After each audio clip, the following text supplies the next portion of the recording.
Le président des USA, Joe Biden, semble être une personne très cultivée, intelligente, manipulateur et menteur professionnel invétéré. Il est dépourvu d'empathie, d'émotion, d'affection, à tendance pragmatique.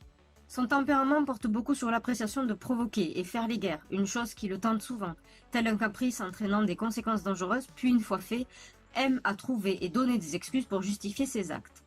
Il n'a pas de sujet qui pourrait le faire agir au quart de tour, car tout ce qu'il fait et entreprend est équivalent à toute action du quotidien, routinière, normale. Il est possible qu'il soit sous traitement, ceci engendrera l'inhibition des réactions imprévisibles, impulsives, comme un traitement sous anxiolytique par exemple. Certaines de ces actions peuvent vous sembler anormales, mais pas pour lui, ce sont des actions et des comportements normaux, tout comme vous lorsque vous allez acheter du pain, ou que vous dites bonjour à la boulangère. Il fait ce qu'il veut, quand il veut, sans aucune gêne ni contrainte.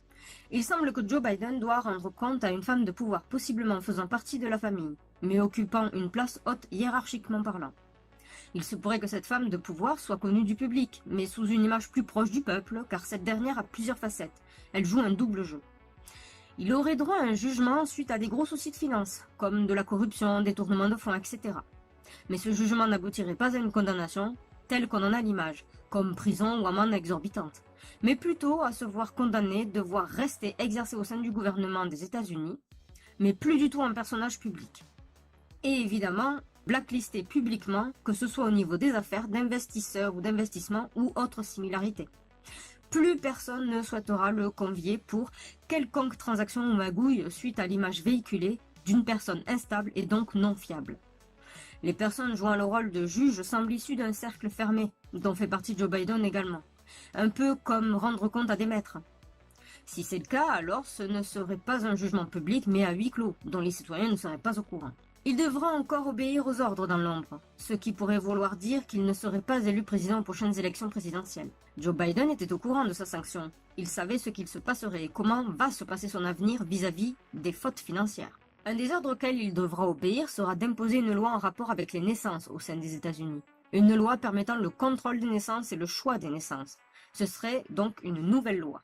Joe Biden aura un gros problème de santé l'entraînant dans une sorte de coma, ou bien il sera mis dans une situation similaire. Mais à son réveil, il ne se retrouvera pas à son domicile, mais plutôt dans un institut, semblable à un centre psychiatrique privé, au sein duquel il subira, semble-t-il, des chocs électriques au niveau du crâne.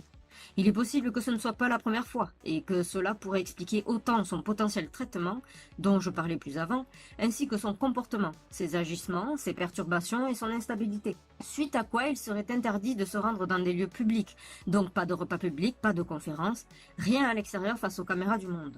Il se pourrait qu'il revienne encore sous traitement touchant la neurologie et le mental, ce qui semble l'altérer psychologiquement, mais également inhibant ses pulsions. Une plainte, une condamnation dans le domaine de crimes sexuels lui sera justifiée et il devra rendre compte encore juridiquement. L'Institut lui fera comprendre que les seules solutions qui existent sont les fameux traitements lourds pour son bien-être et le protéger juridiquement tout en lui rappelant son penchant pour la jeunesse.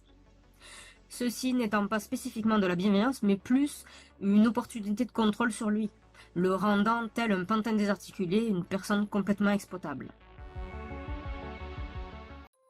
J'espère que mon partage vous a plu. Je vous invite à vous abonner et à activer la petite cloche de notification pour être averti de mes futures vidéos.